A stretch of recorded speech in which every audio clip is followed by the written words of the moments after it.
Dekat tanaman hijau subur di ujung pegunungan, sesosok kurus perlahan berjalan keluar dari hutan yang redup. Mengikuti kemunculan sosok ini, rasa busuk dan berdarah perlahan keluar. Binatang ajaib yang mengendus bau darah ini dalam radius 5 km buru-buru mundur, tampak seolah-olah mereka mengalami syok. Berjalan melalui pegunungan ini telah menghabiskan hampir 20 hari waktu Xiao Yan. Dia juga berkemah di alam liar selama 20 hari. Meski terbilang cukup alot, namun hutan yang luas ini memang tempat yang bagus untuk mengasah seseorang. Saat ini, penampilan Xiao Yan agak menyedihkan dengan darah dari berbagai magical beast berserakan di pakaian dan rambutnya. Dia tampak seperti orang barbar. Perasaan berbahaya sebelumnya tentang dia pada dasarnya telah menghilang pada saat ini. Namun, ketika matanya yang hitam pekat terangkat, orang yang sensitif akan dapat merasakan bahwa perasaan bahaya tidak benar-benar hilang. Sebaliknya, itu disembunyikan di dalam tulang Xiao Yan. Penampilan seseorang yang terlihat tidak mencolok di permukaan tetapi memancarkan perasaan berbahaya dari tulang mereka benar-benar berbahaya karena mereka melakukan pukulan fatal ketika seseorang tidak menduganya. Xiao Yan berdiri di tepi pegunungan dan melihat ke jalan besar di bawah puncak gunung. Setelah melihat kerumunan orang yang berisik datang dan pergi di jalan, Xiao Yan tanpa sadar merasa linglung.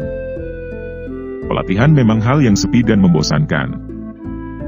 Jika seseorang ingin menjadi ahli yang dihormati oleh orang lain, kerja keras yang harus dilakukan dan kesepian yang harus ditanggung seseorang adalah sesuatu yang sulit dibayangkan oleh orang biasa. Logika ini adalah sesuatu yang dipahami Xiao Yan sejak dia meninggalkan kota hutan saat itu. Sekarang, pemahamannya tentang logika ini jauh lebih dalam dari sebelumnya karena dia pernah mengalami perasaan seperti itu selama bertahun-tahun pelatihan. Xiao Yan menghela napas dalam-dalam. Jarinya mengusap titik di antara alisnya. Karena pelatihannya selama periode ini menjadi seperti kebiasaan, avatar di laut spiritualnya terus-menerus menerima penyempurnaan api hati jatuh. Meskipun ini adalah beban besar bagi Xiao Yan, untungnya dia adalah seorang alkemis, terampil dalam cara mengurangi kelelahan. Karenanya, dia bisa terbiasa dengan kelelahan ini. Gelombang energi dari pegunungan mata surga seharusnya akan segera dimulai. Namun untungnya tempat ini tidak jauh dari lokasi tersebut. Dengan kecepatanku, aku seharusnya bisa mencapainya dalam waktu setengah hari. Xiao Yan mengeluarkan peta dari cincin penyimpanannya dan mempelajarinya dengan cermat. Setelah itu, pandangannya melihat ke langit utara saat dia bergumam pada dirinya sendiri. Punggungnya bergetar dan sepasang sayap api hijau giok perlahan terentang. Xiao Yan menjadi jauh lebih berhati-hati setelah mengetahui bahwa sayap tulangnya yang dipakai itu disebut suku Phoenix Iblis Surga.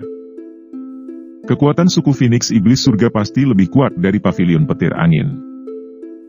Dia tidak ingin mengundang masalah seperti itu saat ini. Oleh karena itu, dia hanya akan menggunakan sayap tulang pada saat-saat kritis. Meskipun kecepatannya akan sangat berkurang sebagai hasilnya, dia hanya bisa menahannya untuk melindungi nyawa kecilnya ini. Lagi pula, siapa yang tahu saat itu bahwa mayat magical beast sialan itu akan mengundang begitu banyak masalah. Jari kaki Xiao yang ditekan di tanah setelah sayap api menyebar. Dia segera bangkit, dan dengan suara, "Swoos," dia berubah menjadi sosok api hijau giok yang melesat menuju langit utara. Pegunungan mata surga cukup terkenal di seluruh wilayah utara dataran tengah. Alasan paling penting adalah karena kolam darah gunung surga yang muncul setiap 3 tahun sekali. Efek ajaib memiliki daya pikat yang besar bagi kebanyakan orang. Ini pasti mengapa mayoritas orang ada di sini. Kebanyakan dari mereka berasal dari generasi muda karena efek ajaib dari mengubah tulang seseorang dan membantu terobosan seseorang yang dimiliki oleh kumpulan darah, memiliki efek yang lebih besar pada generasi muda. Tentu saja, untuk merawat beberapa anak muda yang luar biasa dari dalam faksi seseorang, beberapa faksi besar memperhatikan kolam darah surga. Ada kesenjangan yang sangat besar antara kelas Dou Huang dan Dou Zong.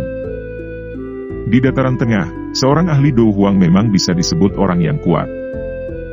Namun, hanya dengan menjadi seorang elit Dou Zong seseorang akan benar-benar menerima perlakuan sebagai orang yang kuat. Jika Do Huang dianggap sebagai kekuatan inti klan, Do Zong dianggap sebagai kekuatan utama mereka. Selama klan memiliki seorang elit Do Zong, reputasi dan pengaruhnya secara alami akan jauh melebihi klan lain yang memiliki 10 Do Huang tanpa satupun Do Zong. Ini adalah pengaruh dari Do Zong. Dari sini, orang bisa tahu seberapa besar jarak antara Do Huang dan Do Zong.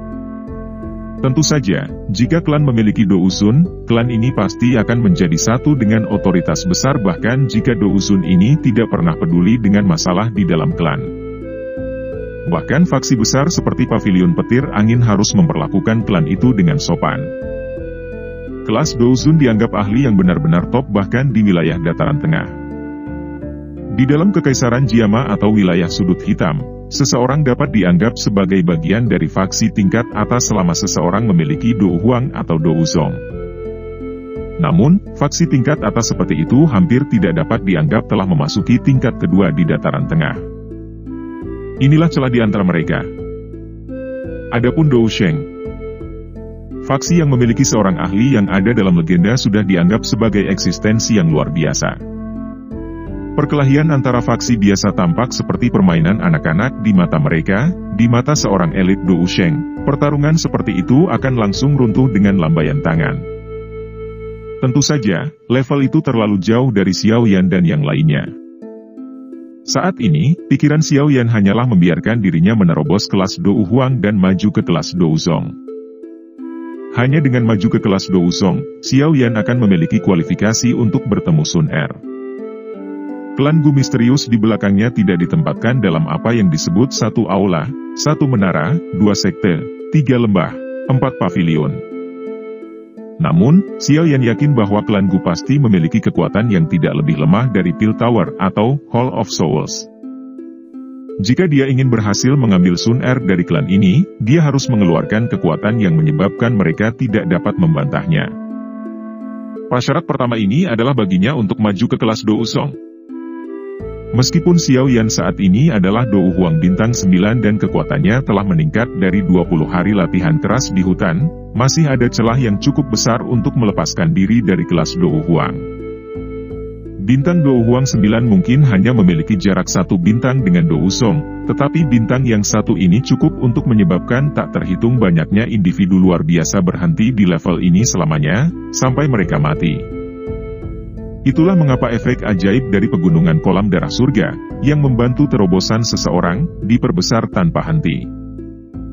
Itu menyebabkan banyak ahli muda di wilayah utara dataran tengah bersama dengan faksi seperti Pavilion Petir Angin berkerumun ke pegunungan mata surga ini tanpa takut mati. Semua yang mereka kejar adalah salah satu dari 10 nama. Berbicara secara logis, kolam darah gunung surga yang begitu berharga seharusnya telah menarik banyak faksi kuat untuk memilikinya. Namun, tidak ada satupun faksi yang berhasil menduduki bahkan sampai hari ini. Bahkan faksi seperti Pavilion Petir Angin tidak memiliki kemampuan untuk melakukannya meskipun memiliki pemikiran seperti itu. Bagaimanapun, kolam darah gunung surga ini memiliki implikasi yang terlalu besar. Seseorang akan menjadi energi umum jika seseorang menempatinya sendiri. Selain itu, Pavilion Petir Angin bukannya tanpa musuh. Keempat pavilion itu tidak saling berhadapan. Semuanya ingin menekan yang lain. Secara alami, tidak mungkin bagi mereka untuk hanya menonton kolam yang hanya ditempati oleh satu pihak. Oleh karena itu, kolam darah gunung surga tetap tidak memiliki pemilik karena itu mempengaruhi banyak faksi. Tentu saja, jika seseorang benar-benar berbicara tentang pemilik, binatang ajaib asli di pegunungan mata surga hampir tidak bisa dianggap sebagai pemilik. Sayangnya, manusia tidak mau menyerah karena ini. Daya pikat kolam darah gunung surga sudah cukup untuk menyebabkan manusia menerkam ke depan tanpa takut mati. Xiao yang terus melakukan perjalanan tanpa istirahat selama 5 jam sebelum pegunungan yang sangat besar, tertutup kabut tebal, perlahan-lahan muncul dalam penglihatannya. Pegunungan mata surga adalah pegunungan terbesar dan tertinggi yang pernah dilihat Xiao Yan. Bahkan pegunungan Magical Beast di dalam Kekaisaran Jiama tidak bisa dibandingkan dengannya. Kabut tebal menutupi sebagian besar pegunungan, menyebabkan seseorang sulit melihat apa yang ada di sana.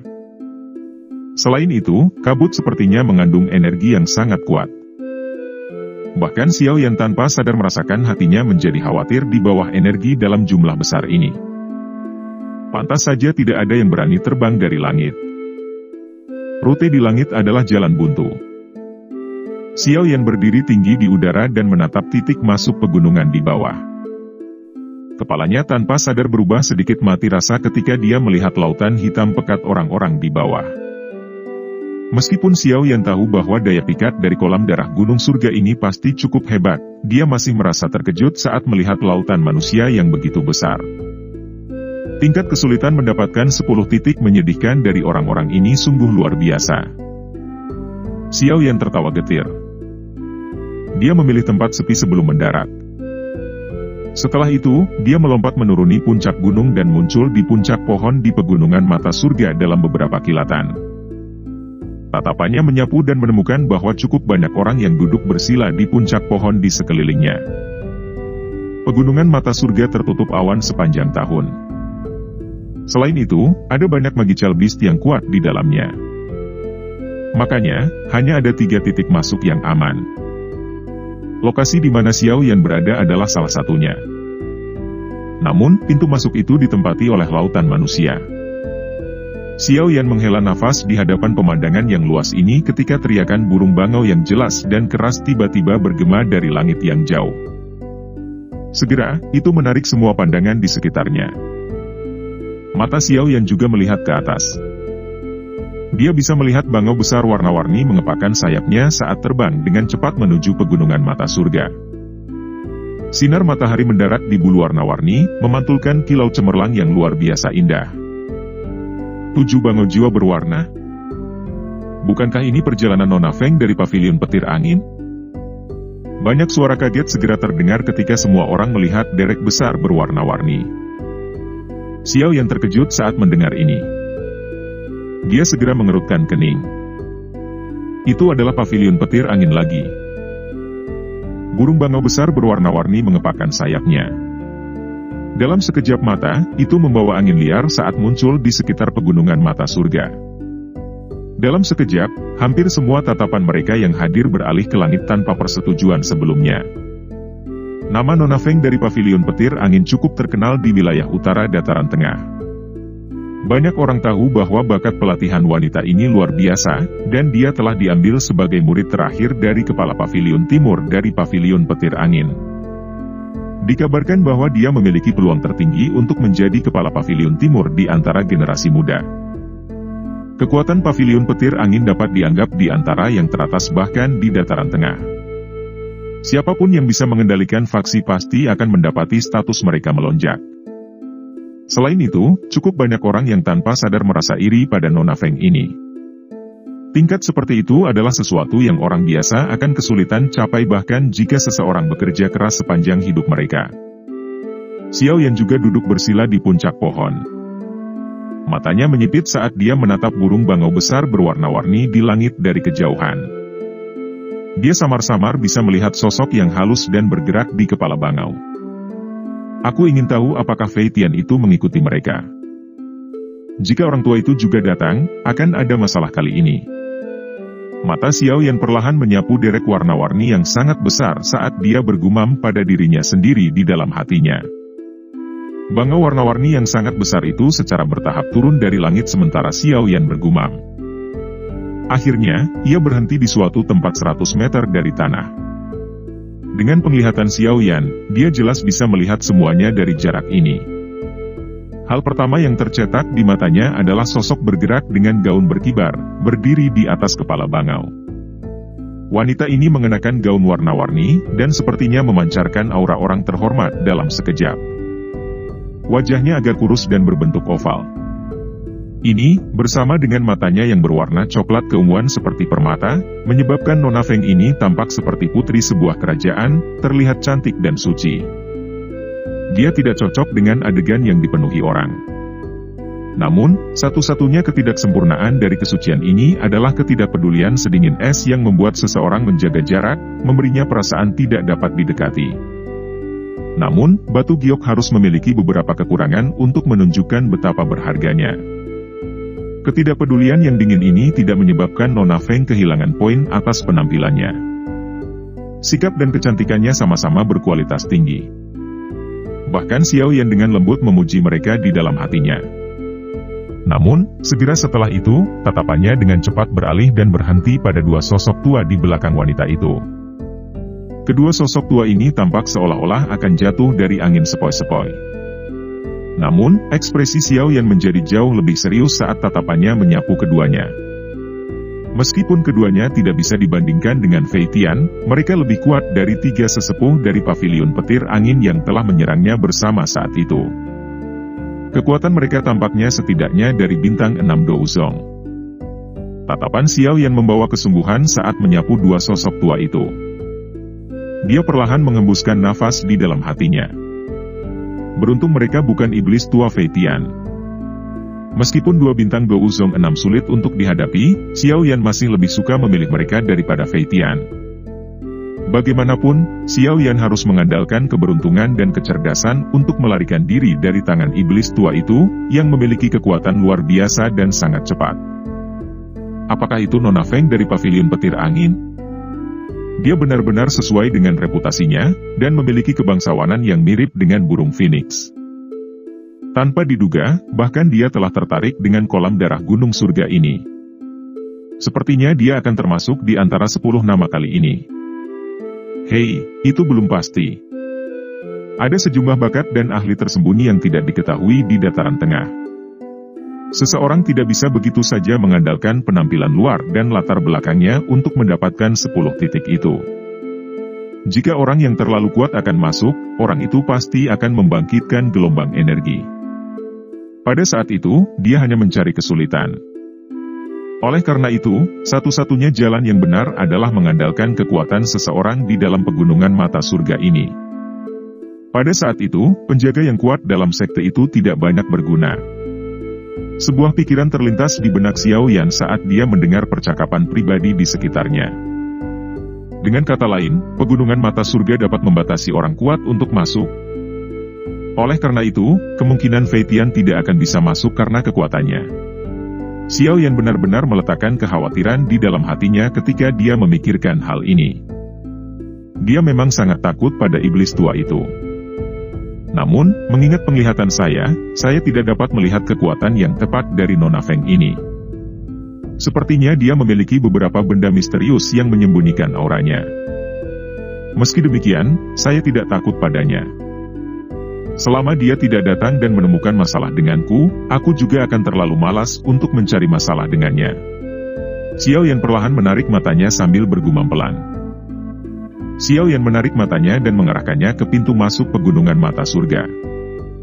Tempat itu dipenuhi banyak orang. Namun, hanya sedikit orang yang memasuki pegunungan saat ini. Semua orang tahu bahwa ada banyak magical beast di dalam pegunungan mata surga. Tidak ada kekurangan binatang kuat yang menakutkan di antara mereka. Sepertinya seseorang hanya menyerahkan diri kepada mereka dengan masuk pada saat ini. Oleh karena itu, banyak orang menunggu dimulainya gelombang energi. Hanya pada saat itu magical beast di pegunungan jauh lebih jinak setelah ditekan oleh kekuatan pasang surut.